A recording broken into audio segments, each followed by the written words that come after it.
Hey everyone, welcome to Hub and Spoke, a storytelling platform produced by the J. Hurt Hub for Innovation and Entrepreneurship at Davidson College. I'm your host, Liz Smith Brigham, Davidson class of 2004, and director at the Hurt Hub at Davidson. Every other week, we'll feature Davidson alumni and other members of our community who've started their own businesses, who are investing in innovation, and who are at the leading edge of solving the world's most pressing challenges. Through these conversations, we hope to inspire and connect the next generation of innovators and entrepreneurs leading lives of leadership and service.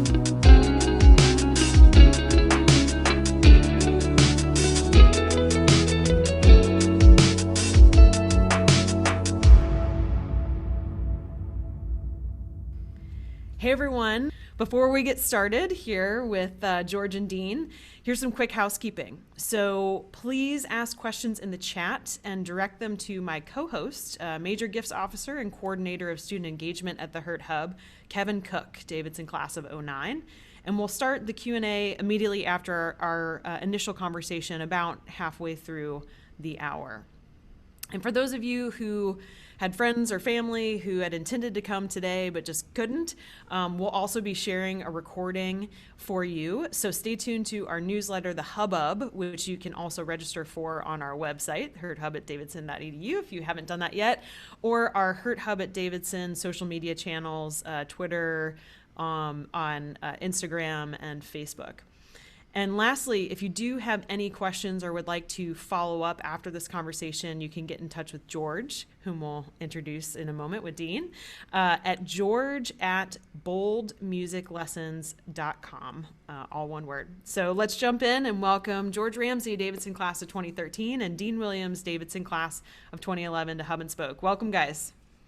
Good to be here. Great. Well, before we really jump into our conversation back and forth, I'd love to give a little bit of an official overview. I know some say that Davidson alums don't need an introduction, but we'll do one anyway. George majored in music and played 2 years of soccer at Davidson, and Dean was a psychology major and is a lifelong musician. Shortly after graduating, Dean recruited George to teach guitar with him, as Dean was running the lesson business at a small instrument shop outside of Charlotte. And after seeing an opportunity to drastically improve the private music lesson industry in Charlotte and beyond, both for music teachers and for students, they co-founded Bold Music Lessons. George shares that this was his way to delay getting a real job, which we'll dig into a little bit more, and to focus on a passion that they shared. And Dean simultaneously shifted into a career in digital marketing, focusing on search engine optimization, also known as SEO, and paid search marketing. 7 years later, as a co-founder, Dean has weaved through the worlds of executive recruiting and project management, all the while using those experiences and skill sets to drive Bold Music forward. Dean, his wife Sarah, also a Davidson alum, class of 2011, and their daughter live in South Charlotte. And today, George serves as CEO of Bold Music and performs frequently, of course, in non-COVID times, on both guitar and bass. And he lives in Charlotte with his fiancée Sarah and their two dogs, Zeppelin, highly approve of that name, and Luna. Currently, Bold is in Charlotte and in the Triangle with a small corporate staff, over 30 music instructors, and roughly 400 students. Welcome, guys. Thanks for having us. Yeah. And, one thing I always like to sort of preface our conversation with is students come to me often and say, they have this sort of dichotomy of nonprofit and for-profit and social impact, and that's really kind of top of mind for a lot of students today. And I, also being a musician and lifelong music lover, just really want to highlight that what y'all are doing and providing music lessons for the community and employing musicians is really driving social impact. And I think without music, many of us wouldn't have gotten through these COVID times that we've been moving forward. And so just wanted to underscore the ability for, even if you're a for-profit entity, you can still really be driving a strong cultural importance of having music in the community and helping people to think differently and be creative and express themselves. So thank you for that. Oh, yeah. Okay, good. Yes. All right, so let's get kicked off. I want to have you all walk us through your entrepreneurial journey. So take us back Davidson time, you're playing music together, et cetera. Obviously, Dean, you're graduating a couple years before George does. Just give us a little bit of background up until that point you decide to found Bold Music. Dean, you want to take this one? Sure, I'd be happy to. So George and I both had the shared experience of being instructors before we were entrepreneurs. And that to this day remains one of our value adds as leader in the business, is that we started ground up. We were doing it, and then we became entrepreneurs in this field. So both of us were teaching at Davidson for grocery money and paying the bills, and because I graduated 2 years earlier than George, I had the opportunity, I should say, to run a music lesson program at a local music store, which gave me the experience of understanding kind of the operations side of the business, not just the teaching side. And because George and I were buddies at school, and he's a great teacher and musician, I recruited him to come play. And one of the things we both teach, and one of the things we both realized in running that small program, was that the teachers who were really focused on being teachers and good role models had students that stuck around and really got a lot out of it. And there were also a lot of teachers who were musicians first, and there's nothing wrong with being a good musician. But if they didn't really have the focus or the talent on the teaching side and the personal side of the business, they just weren't finding as much success. And we saw that component, along with a few other opportunities in the business, to kind of branch out on our own with a few other innovations and really start something fresh that we could own and that we could direct. Besides the fact that both of us just had the entrepreneurial bug and wanted to learn and grow business. And so once George graduated, we decided to take some time and plan out our business, and then kick it off. And because we don't have a storefront or brick and mortar, we were able to do that from our shared living room. And that was really where Bold Music was born. Yeah. Just to echo on that, right? You may want, this was probably going to be a follow-up question. But we looked at kind of our experience teaching in a brick and mortar store, and just thought, okay, like there's a better way to do this, both from a teacher sanity perspective, but also convenience for families. Dean and I both had teachers that came to our houses when we were kids, and we thought, why not take the convenience factor, apply it to kind of like a bigger business model, and eliminate the need for a physical space while deliver and kind of give parents, busy professionals, the ability to have someone come to their house rather than commute to another music lesson. So I have my cheat sheet. That was probably the next question. Yeah, no, that's fair. And I think, at the same time too, music lessons have been going on for millennia. And, this idea of finding a fit, we'll talk a little bit more about, the two of you as co-founders, but I'm curious if you could speak to the fact that, there's a buzzword going around right now, right, of sort of the two-sided marketplace. You have a need to employ and screen really good teachers, and I heard you say, Dean, those that will serve as role models, right? And you're also trying to acquire new students. With the same time, all the logistics of trying to schedule people and getting, timing and into people's homes and the route, so to speak. So could you speak a little bit, one, can you define two-sided marketplace? Because I think that's a little buzzwordy and jargony, and break that down. Yeah. And then talk a little bit about your process for finding and vetting students and teachers. Yeah. Do you want me? I'll take a stab at this one. So the two-sided marketplace is basic, and this is actually fundamental to what we do, and we didn't even really have that word in our heads until recently. But one of the other problems we were trying to solve in starting this company was providing steady, high-paying beneficial, fulfilling work for musicians. So when you think about a music lesson company, you think, okay, here's a service for families and for students. Well, we're at the two-sided marketplace means that we are a service for music professionals, like professional musicians, in that we give them a job and we employ them. And we're obviously a service, a marketplace for students. So it's helpful to think about both of those different avenues, because every decision that we make, we're making it trying to do right by both students and teachers. But I will say one of the differences in our company from the start is that we always a little bit more important than the student is the teacher, meaning we kind of felt like if we treat our teachers absolutely better and are respectful and pay them more and get them more work, they'll do a good job teaching. So the student side of the marketplace will sort of work itself out.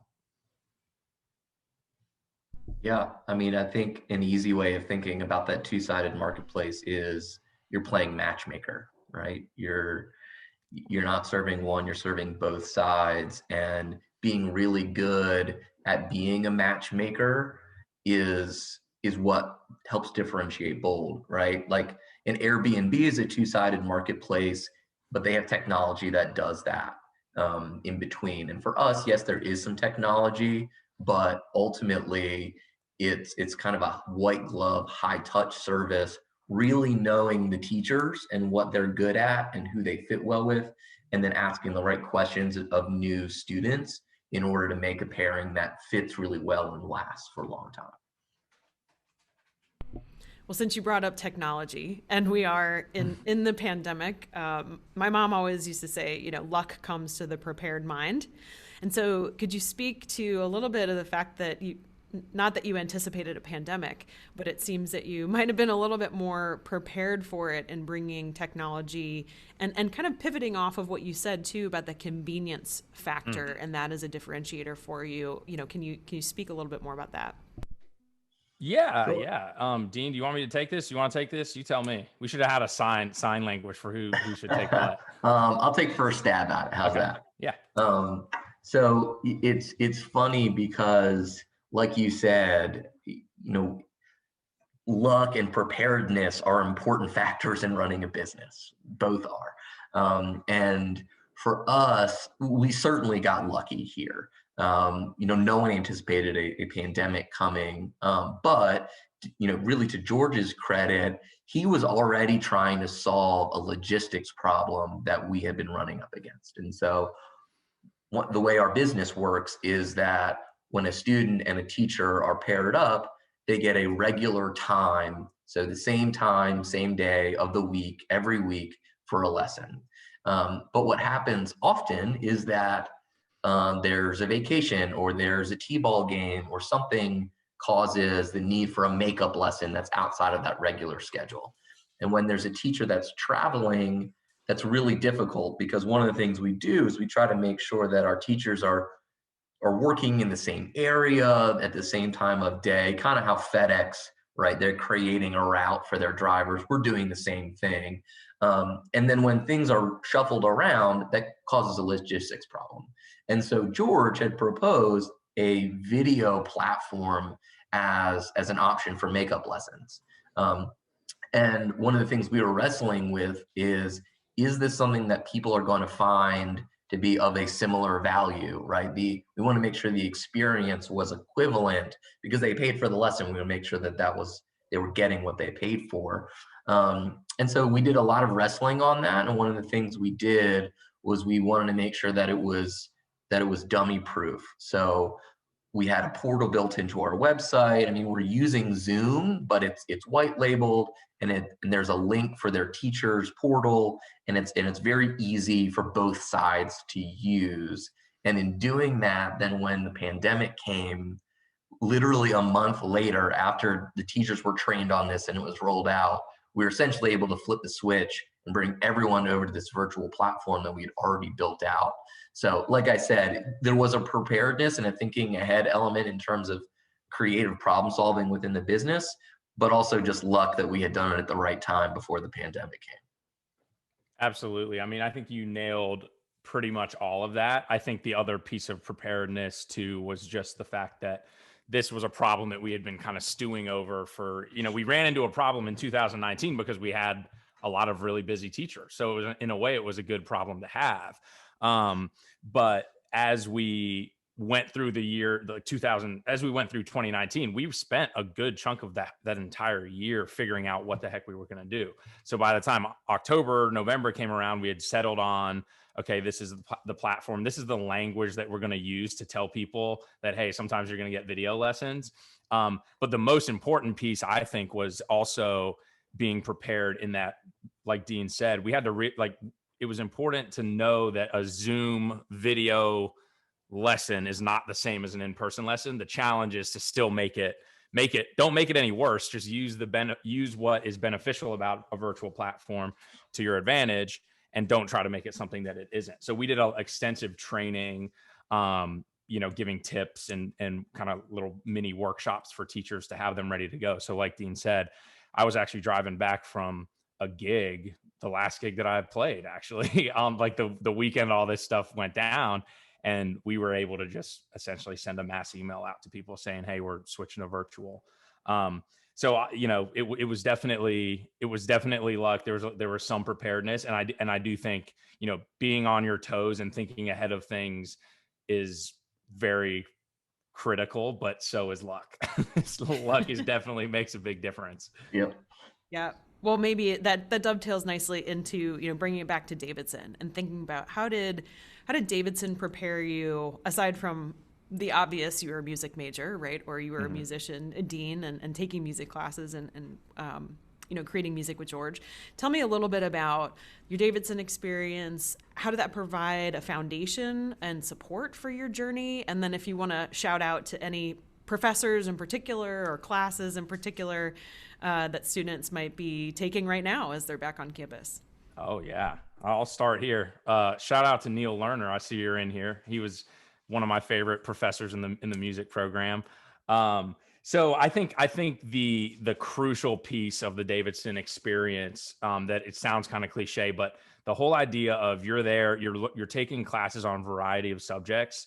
At the end of the day, I didn't necessarily learn I didn't become an expert in anything really, but I got really good at learning how to learn, and also building confidence to not shy away from something that I don't know or something that I don't know about. So like the curiosity that's fostered at Davidson, and just, the broad learning to learn idea, I think is probably the most beneficial thing. Another thing for me that is kind of specific to my own experience there was, as you mentioned, I was a soccer player for 2 years. The idea that I could be an athlete and a music major was really important in my decision to go to Davidson. But furthermore, when I got to Davidson, I wanted to study like contemporary jazz guitar, and there was not a contemporary jazz guitar teacher on staff, like for the private lessons. So Davidson went out and hired the best guy, the best basically the best guitarist in North Carolina, brought him on staff as I don't know what the official title was, but he was my guitar teacher. A guy named Dustin Hofsis, who's an incredible educator. And, to this day, so much about my own teaching strategy with students comes directly from him. So the fact that Davidson was like, oh, we're going to invest in getting you what you want / need. I like to think they did it because I asked, but I don't know exactly how it all happened. But the fact that I got just an absolutely, spectacular private teacher was really great. So those were kind of my cliff notes on that. I'm sure Dean has a different experience as well. Yeah, I mean, I echo a lot of what you said, particularly the ability that you learn to quickly learn, 2 inches deep on any variety of subjects. Kind of, being a Renaissance person or a jack of all trades is important for the liberal arts experience in general, but with the rigor that comes with Davidson, there's no skating through, right? If you're an econ major and you sign up for a creative writing class, you're going to be able to do creative writing by the end of that class. Now, you may not be the next Margaret Atwood, but you're you're going to be, to some level proficient in that. And being an entrepreneur is exactly that. It is learning a ton of different areas and needing a base level of proficiency. It's also understanding where your strengths and your weaknesses are and trying to balance yourself with other people that can help where you're not strong.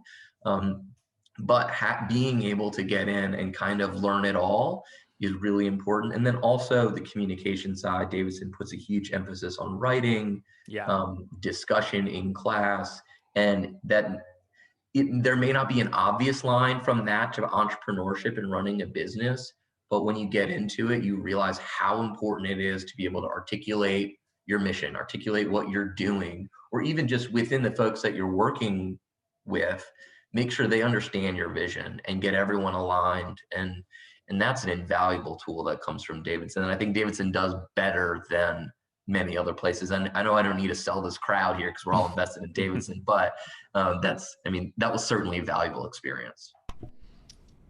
No, I guess. Go ahead. Sure. Well, I was just going to say one more piece, right? Like a huge part of being I guess I would say relatively successful entrepreneur are the intangibles, right? Like, and one of the things that Davidson has always been great about is just the network. I don't know why, I don't know how or why. But one thing that comes to mind is I had a little mini soccer scholarship, and the donor of the soccer scholarship made a point to invite me to these, like dinners, or I don't know what it'd be, like trustee dinners or whatever. And it was sort of this, like, I don't think he did it on purpose, but it was this example that was said of like, oh, like who, and the value that you place on connections and networking is critical. I mean, it's absolutely critical. And that sort of just happened naturally at Davidson and beyond. But that's definitely something that anyone thinking about starting a business, you got to be ready to just network. Thank you all for all of those points. There's so many things that I want to dig into, but the last one in particular, right? Because I think the whole premise of having these conversations really is about illuminating for the rest of the Davidson community how many great resources there are out there from an alumni perspective, from a parents, friends of the college, general community perspective, that it does take a village a lot of times to start your own business, to be successful, certainly in a very people heavy service, right? Type of business that you are offering. So much is predicated on your ability to articulate your differentiation, as you mentioned, Dean, and then really deliver on it as well, and continue to say, okay, who's the next person I need to go talk to? And we were just talking, as we were getting going this morning, about some fantastic Davidson alums in the class of 1978 who are, very well connected into the music scene. So we have a follow-up already. But so on that, thinking about harmony, building teams and bands, I won't be too cliche in my music metaphors and references, I promise you. But tell me a little bit, one, about your co-founder kind of relationship, and then how you've thought about actually building out more of your operations team. So not necessarily the teachers that you're hiring, but your staff who are really carrying the torch forward every day for you. Oh, wow. This is great. Dean, I got to start this one. You can chime in. Okay. So first of all, Dean and I we've had, obviously, like any co-founders, you have rough patches. It's a relationship built on trust. At the end of the day, if you go into business with someone, you got to trust them blindly, really. Like you really had, because that'll get you through the hard patches. I think just one other piece of that is we brought on our first full-time employee 2.5 years ago, our second full-time employee this past summer. And that's, those are employees that help us run the business, not some of the 40-ish or so private teachers. And it's become very evident to me from this, more and more so every day, that we have two superstar employees who really make a massive difference. And so, yes, again, we got incredibly lucky in finding these two people that work with us, but at the same time, we did a really good job of articulating why they should want to work with us, right? And the fact that they're sticking around and they're plugged in and they're fired up about helping us grow the business, in part is a testament to their own character, but is also a testament to some of the skills that Dean was alluding to, as far as, communication skills and things like that you do pick up at Davidson. Dean, I'm sure you have thoughts on this. Yeah, no, I think the trust element is huge. And like you said, we have 2 full-time folks who work for us, but we have a big team that works with us.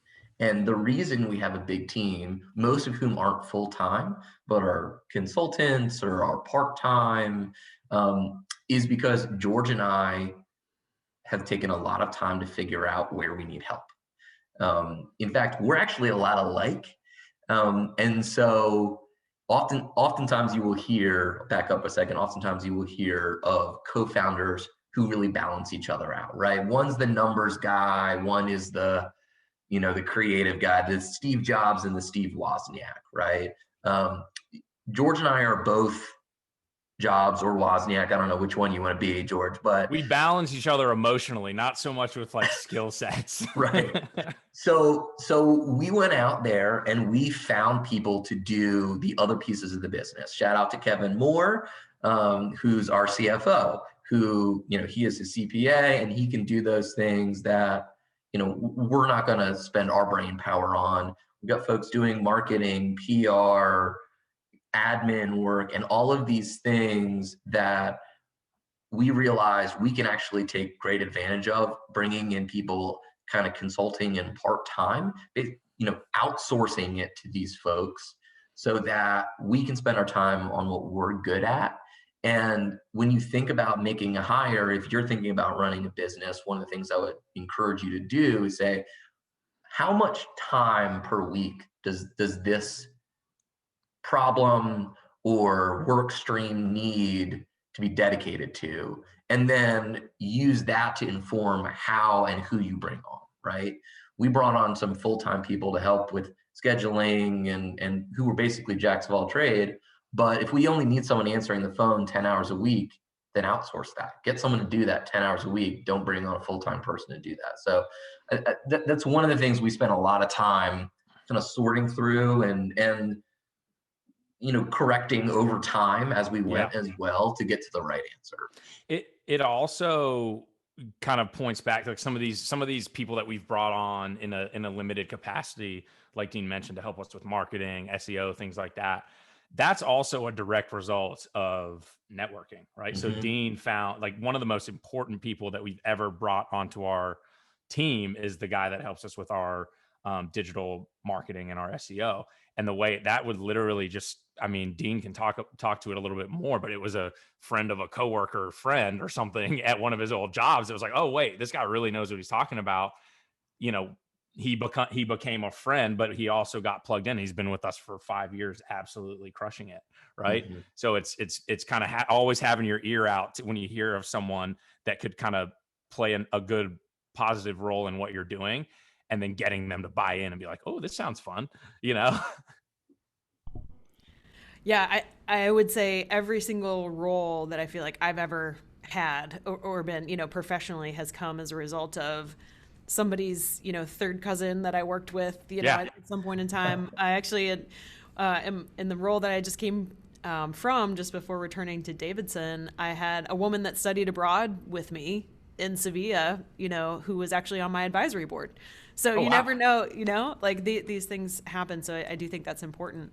Yeah. I know we're getting to sort of the midway point of our conversation. Just want to remind everybody to, again, direct any questions or comments you might have to Kevin Cook in the chat. And we'll keep going with some of the questions and until I see some new questions come up in the chat here. But go ahead. Sure. Can I make a quick shout out? I got a shout out to my mom. Hello. Shout out to Anuj. So Anuj is a classmate of mine who's actually played in a jazz band with Dean and I in Charlotte, but he's also in my Davidson College band. And we got a bold music student, Phil, in the house. Hey, Phil. All right. That is fantastic. Welcome to everybody. I think I see my mom too. So we're all in good companies. Dean, where's your mom? She doesn't know how to work Zoom. That's fair. Well, good. Well, let's keep rolling and we'll see what, no pressure on those shout outs, but if you do have questions, keep going. So, I am curious. The question always comes up, and we covered this with my classmate Umbai and Jai on our first episode of Hub and Spoke, is funding, right? It seems to be the most confusing aspect or confounding aspect, perhaps, of starting a new company. I know you all said you started with maybe about $5,000 in your pocket and your savings in your living room. Could you just speak to the decisions to, how to scale your business, when to ask for funding or not, crowdfunding, all the various sources out there, to give a little bit more transparency into some of those decisions that you've made? Dean, you want to go? Yeah, sure. So there are a lot of right ways to do this. And for George and I, we were lucky that we were doing this in our early 20s when we started. And so, the risk of failure wasn't going to put our family out on the curb. But we also were really careful about risking our own, financial well-being. And so one of the decisions we made is we wanted to start this business without debt. And the two of us, and the reason we could do that too is because our fixed costs were much lower than our variable costs. We're not brick and mortar, and so we're able to invest and grow the business as it grows. If a student quits, then we're not paying that teacher anymore for their lessons, right? And so that cost goes away.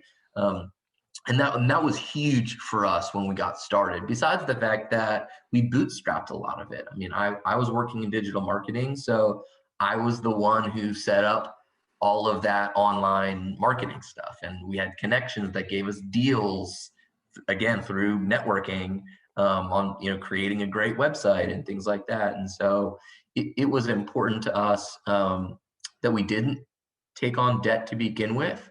And then as we grew, we have not taken much out of the business. Almost all of the profit that's come into Bolt has gone back into the business in order to grow. And we're a partnership, so we could take distributions each year, but that's how we've essentially reinvested those distributions in the business in order to have it grow to where it is today, and we'll continue to grow.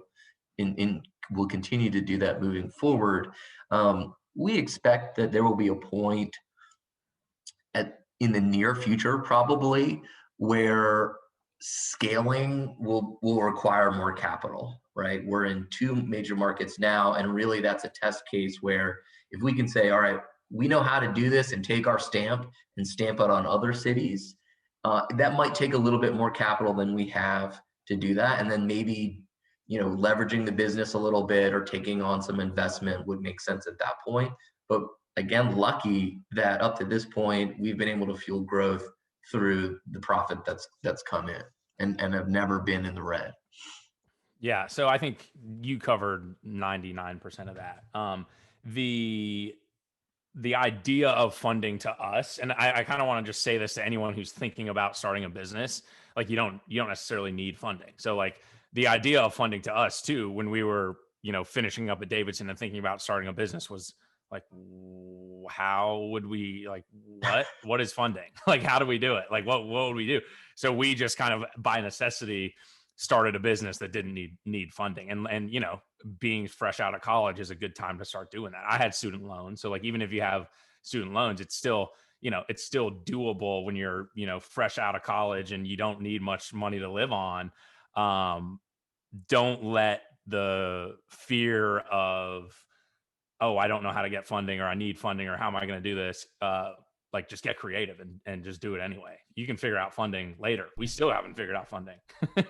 So but I will also say that was, in hindsight, very intentional. From a year or two in, we were still very much learning how to run a business, so we didn't want to get screwed out of something that we didn't know that we were agreeing to. But we also didn't feel like we had, we just were not ready. And to Dean's point, like still aren't really ready to take on an investment. But what he said about scaling, getting into multiple different markets, that's when it's pretty clear at this point, just even knowing kind of how the mechanics of our business works, that's when it would make sense. Yeah, and I want to dig in a little bit more on that of like when you've reached sort of critical mass in one market, and can you walk us through the decision process to expand into Raleigh? Yeah. I can take a stab at that. So, I don't think we've hit critical mass here in Charlotte by any means. I mean, the music lesson world is very fragmented and there's tiny little companies all over the place. I think there's plenty of room to grow in Charlotte as well. We just always, wanted to expand and kind of bring in new geographic areas essentially into the fold. And I think that's kind of why we decided to expand, and that all again was a pretty concerted plan, and we had to figure out, okay, how do we want to grow? How do we want to expand? So this Raleigh expansion is really the first test case that like Dean mentioned, we're sort of figuring out what works, what doesn't work. And once we've got a proof of concept in a new market, then we start thinking about, okay, we can plug this in 10 markets simultaneously. Did that answer the question?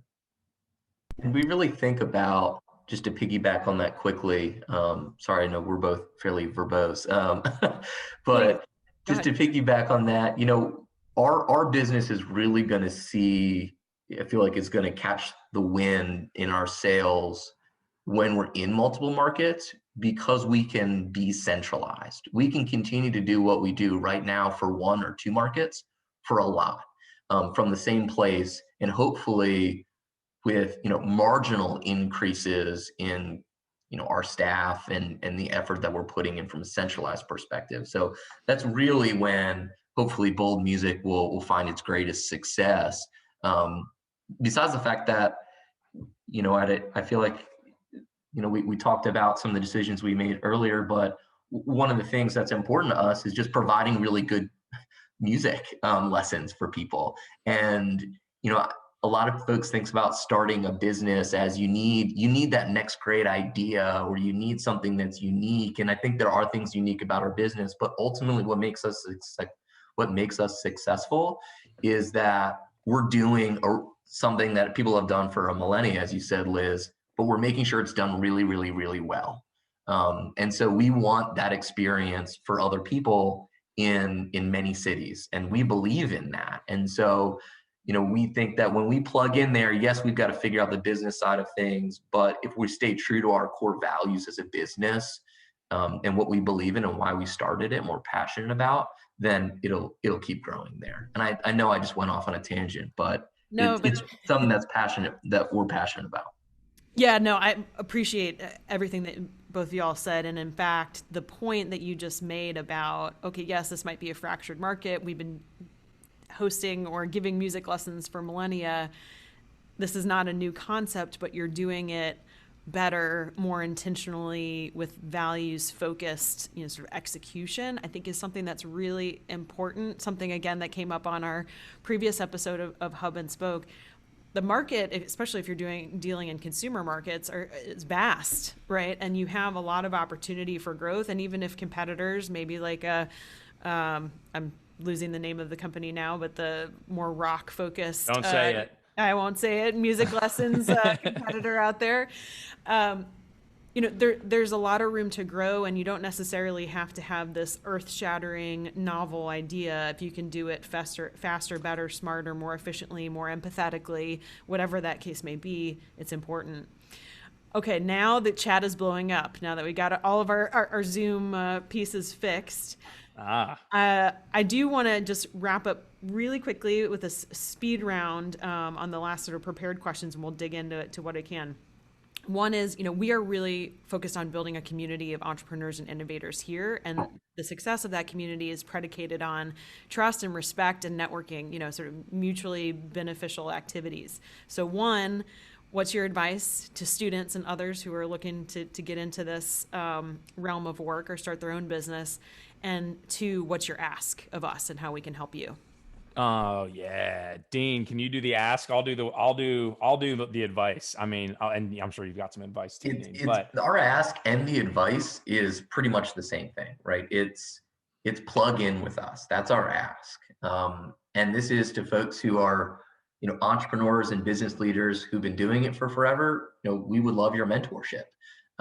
We certainly are far from knowing what there is to know, and so we always appreciate having good folks on our side.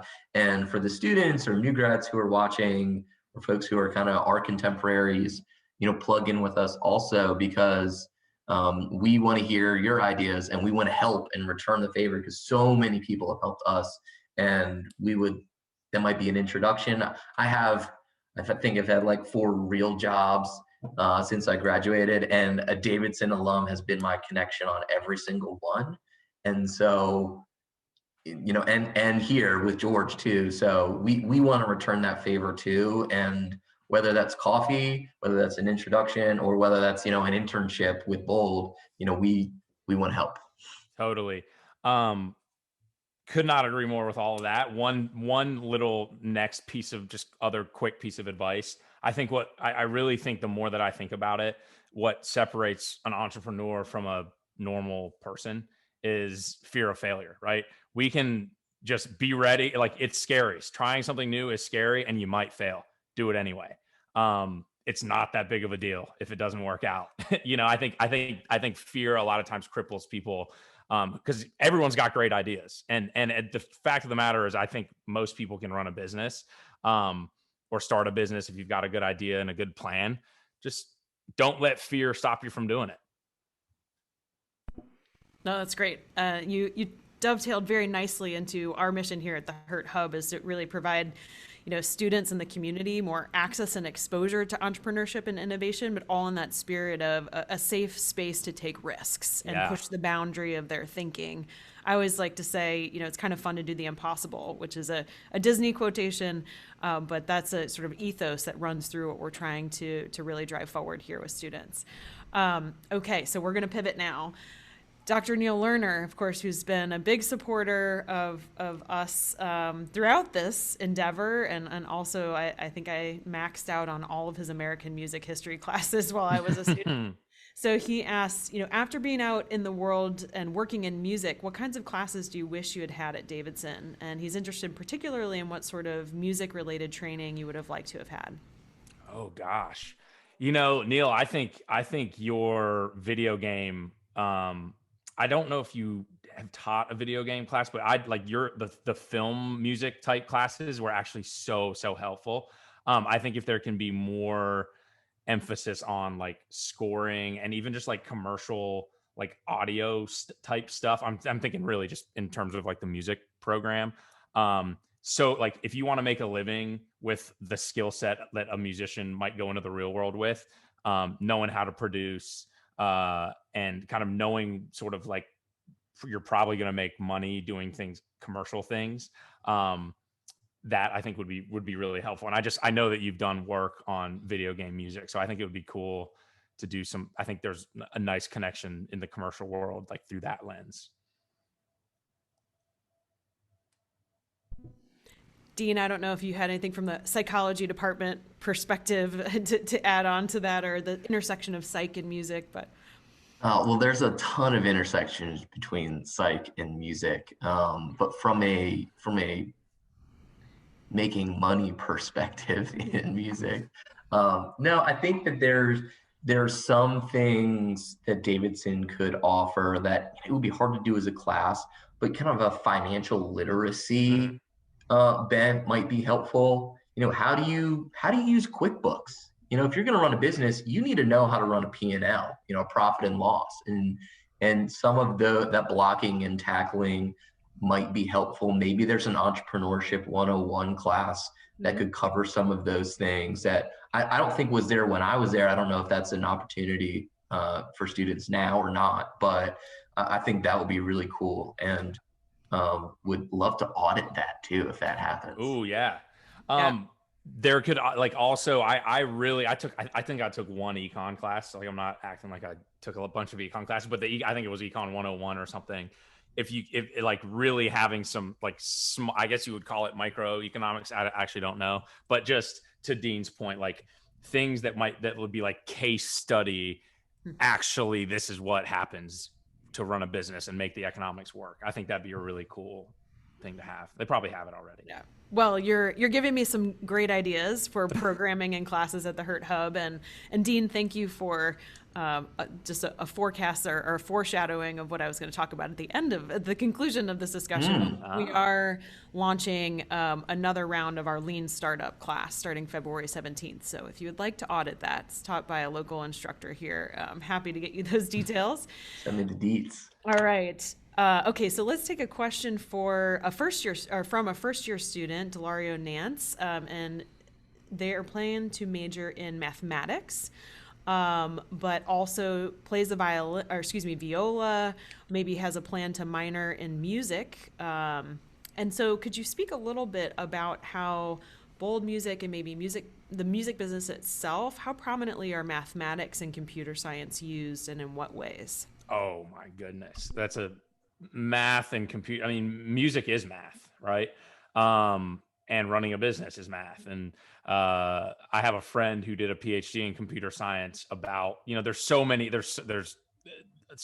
There's a big need for like automation and like from a programming perspective, really, as computing power gets more and more powerful, there's so many cool ways that you can use math to do things with music. I think it's a great idea and very, very relevant, but I'm not very good at math. So that's about all you're going to get from me. I mean, I think if anything, if you graduate with a degree in math from Davidson, you'll be certainly overqualified to do the math that we do in running a business. Oh, for sure. There's a little bit of kind of financial modeling that's about as intricate and advanced as we get. And like we said earlier, we outsource that to somebody else. We figured someone who was better than that than us. So, you probably already have the skills as someone who's math-minded and a musician to kind of plug into the music industry and be successful. So it's really about, I don't think your major matters as much as your curiosity and your dedication to it. Agree. Yeah, I think that's the tagline, right, for liberal arts in general. Like come here, take classes that you're very interested in, and push the boundaries of what you want to learn. And then I, as an English major, translated that into a career in tech, right? And coming back to running a business, or same thing. That's the purpose of these conversations too, is really to illuminate that no matter your major, if you are entrepreneurial minded or have an interest in innovation or running a business inside of another business, that's absolutely applicable. And in fact, liberal arts education is a foundation for that success. So absolutely. I know we're going to have, we have a couple more questions here. I think we're going to try to wrap up and get everybody on time. But a question came in from Jay with WDAV 89.9 FM. Shout out there. Going forward, what do you feel like you need more, teachers or students? Oh man, Dean knows what I'm going to say. So go ahead, Dean. Teachers. We need teachers. We alluded to this earlier, but one of the things that we are very strict about is not just hiring, a good guitar player to teach guitar lessons. We want to hire a good guitar player that's a great teacher and a really good role model. And that eliminates a lot of people from our hiring pipeline. And frankly, there's not an obvious pipeline for us to hire from either. So Neil Lerner, send us all of your great musicians, because we want them to teach for us. But yeah, that's the challenge. Like it's been this never ending when we had 5 teachers, and now when we have 40 in 2 cities, it's the never ending problem is hiring good teachers. It's getting students. We've totally figured that out. But yeah, that's actually like our first quarter 2021. That's my number one priority, is like, okay, let's get really serious about having a solid pipeline for new teachers. Great. And last question, I think here, any plans to franchise? We touched on that slightly, but maybe if you wanted to expand. So Dean might probably have some thoughts on this, but I think the short answer to that is no. We don't have immediate plans to franchise. Our growth strategy, I think, is going to be much more like keeping our operation. So the in our limited understanding of franchises, the value the value that we have and that we bring to the table is that we've gotten really good at the marketing piece, digital marketing. We've gotten good at the operations, that the whole idea of like keeping things centralized. So franchising probably doesn't make a whole lot of sense because we would end up doing all the work for the franchisees anyway. So we're kind of thinking more in terms of, planting in new geographic areas, but probably not relinquishing control or going that model. But I don't know, Dean, yeah, ideas there? Yeah, I mean, I think you said it well to try to maybe simplify it and echo what you said. I think the real advantage of franchising is that, you're kind of having someone else do it for you in that space. You're kind of collecting, you kind of give them a playbook and they do it. But our advantage as a business is we can scale pretty greatly off of a centralized model where we don't have to, expand. We certainly have to hire a lot of teachers wherever that is. So we may need to hire an individual in a city to Like a kind of be manager. the hiring filter. But other than that, most of it we can do from our office in Charlotte. So that's kind of how we're thinking about it now. But if someone disagrees and has a good argument against it, we would love to hear it. That's right. That's right. Well, that's good. Well, and I misspoke that I missed one question, and it's actually related to that. So when you mentioned this came in from Kathy McKinsey, class of 1987, she was asking about how do you match teachers and students other than matching on instruments? And so to your point of as you scale, how do you make sure you have that good matchmaking? And she had a couple other questions too around, are there vocal students as well, or is it just sort of physical instruments? And then I think we touched on this a bit already, but she was asking about are students and teachers just local to North Carolina or nationwide, especially now that we're in the Zoom world. So Yeah. Go for it, George. Yeah, I'll take this one. So yes, we have teachers on basically any instrument you can think of. Our whole thing is like we hire for the person too. So like if we hire, we have one flute teacher that comes to mind. It's like we were never planning on hiring a flute teacher, but she was awesome and we brought her on. So yeah, vocal lessons are probably the third or fourth most in demand instrument, so to speak. As far as are we local to North Carolina, we sort of are, but with Zoom and with the virtual platform, we do have we have students all over the place, including in Europe and in Canada. And we've also have a handful of teachers who are not in Charlotte or Raleigh at this point anymore. We've got a teacher in Seattle, DC, Belgium, but they all sort of started in Charlotte and then but we're thinking about, we're starting to think differently a little bit about that moving forward. And then the third piece, the matchmaking. So that is one of the fundamental operations of our business. So when we're matching a family with a student, we keep that very much. I mean, I was using the word analog yesterday, talking to someone, like we have not automated that. And that's on purpose. We have, two people that help with scheduling, and there's a conversation with the student. There's a conversation with the teacher to figure out if this is going to be a good fit. It's very, very hands-on. But the criteria is obviously we're looking at what teacher plays that instrument. But the other big piece is routing. So for in-home lessons, which is still, even with COVID and moving into the future, will probably be a bigger part of our business than virtual. The whole idea of like figuring out someone's availability and when what teacher will be near them when they're available. And to tag on that, I mean, there's a style element that you can't put into technology, right? Yes. Oh, well, Emily Sage is an instructor who's really great with little girls who want to sing and play guitar, right? And so when someone asks, hey, I've got a 7-year-old who wants to be like Taylor Swift, we're like, Emily Sage is the best instructor for you. Someone else wants to be a metal guitar player. And sometimes it comes down to personality. We know the instructors really well, and we will always know the instructors really well. And we try to try to get as good a feeling as we can through a lot of pointed questions as for new inquiries of new students, so that we can match folks whose styles work too. Because like we said, we want role models, but we want to create a relationship. George always uses the example of, I knew that I was doing a good job teaching when I got the invite to stay for dinner. And that's always what we want for our teachers, for sure. And to piggyback on that, one more second. I mean, just talking, you brought up the idea of like a two-sided marketplace. We are what's called a two-sided managed marketplace, which means automating what we do. Like if you think about Airbnb, you don't need to speak to anybody. There's not really any vetting apart from looking at a listing and making the transaction online. We're much more hands-on from that. And that's by design. Like we're not, I mean, maybe at some point in our scaling, it'll be more like the Uber, like the Airbnb. But for now, it's really, really important that we centrally are vetting not only the teacher, but also the family. So there's like a lot, like the matchmaking process it's relatively intense. And it's something that we've tried to communicate more to our teachers as one of the real value adds that we bring to the table. By the time a teacher shows up to somebody's house, we have a really good idea what kind of house they're walking into, basically.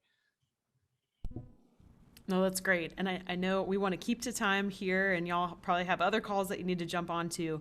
Any final words before we wrap up?